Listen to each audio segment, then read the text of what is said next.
Hi all, welcome to Susie beauty channel. இன்றைக்கி என்ன video பார்க்க போகிறோன்னா, சிடிஎம்னா என்ன, சிடிஎஸ்எம்னா என்னன்னு பார்க்க போகிறோம்.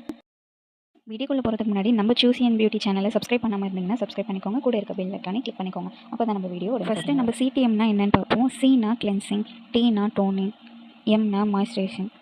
எதுக்கு வந்து சிடிஎஸ்எம் ப்ராசஸ் வந்து நம்ம ஸ்கின்னுக்கு பண்ணணும் அப்படின்னா, நம்மளோட ஸ்கின் வந்து நல்லா ப்ராப்பராக மெயின்டைன் பண்ணுறதுக்காகவும் ஹெல்த்தியாக இருக்கிறதுக்காகவும், அதாவது நம்ம ஸ்கின் வந்து ஹெல்த்தியாக இருக்கிறதுக்காகவும், நம்மளோட ஸ்கின் வந்து நல்லா பிரைட்டாக இருக்கிறதுக்காகவும் ஹெல்ப் பண்ணும். உங்களோட டே வந்து இந்த ப்ராசஸோடு ஸ்டார்ட் பண்ணுங்கள். ஓப்பன் போர்சஸ் இருந்தால், டார்க் ஸ்பாட் ஏதாச்சும் இருந்தால், அந்த மாதிரி எல்லாமே க்யூர் பண்ணும். சிடிஎஸ்எம்னா என்னென்னா சேம் மெத்தட் தான், சிடிஎம் மாதிரியே இருக்கும். ப்ளஸ் நம்ம என்ன ஆட் பண்ணிக்க போகிறோம்னா எஸ்னா என்ன சிரம் வந்து 3 ஸ்டெப் தான். சிடிஎஸ்எம்னா 4 ஸ்டெப். ஃபேஸ் சிரம் எதுக்காக யூஸ் பண்ணுறோன்னா, அதிகமாக பிம்பிள்ஸை வந்து ஓப்பன் போர்ஸ் வந்து நிறையா இதாகி அப்புறம் பிம்பிள்ஸ் வரும், டார்க் ஸ்பாட் வந்து அதிகமாக இருக்கும் ஃபேஸில், அவங்க வந்து யூஸ் பண்ணிக்கலாம். அந்த மாதிரி இல்லை என்னோடய ஸ்கின்னில் வந்து டார்க் ஸ்பாட்